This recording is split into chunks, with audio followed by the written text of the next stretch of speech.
আসসালামু আলাইকুম ওয়া রাহমাতুল্লাহ। যে আমলের প্রতিদান স্বয়ং রব্বুল আলামিন নিজে দেবেন, সে আমলটির নাম হচ্ছে রোজা। এই রোজার ফজিলত বর্ণনা করতে গিয়ে আল্লাহ নবী হাদিসে পাকের মধ্যে ঘোষণা করেন, যে হাদিস শরীফটি আসছে বুখারী শরীফের প্রথম খণ্ডের 255 নম্বর পৃষ্ঠার মধ্যে। আল্লাহ নবীর প্রিয় সাহাবী হযরতে আবু হুরায়রা রাদিয়াল্লাহু তাআলা আনহু হাদিসটি বর্ণনা করেন।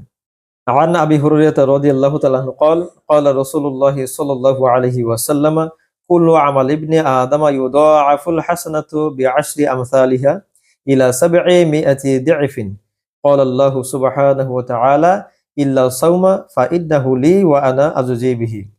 অর্থাৎ এই মাহে রমজানের ফজিলতের কারণে, বরকতের কারণে প্রত্যেক আদম সন্তানের প্রত্যেক নেক আমলগুলোকে 10 গুণ থেকে 700 গুণ পর্যন্ত সওয়াব বৃদ্ধি করে দেওয়া হয় এই রোজার বরকতের কারণে। সুবহানাল্লাহ।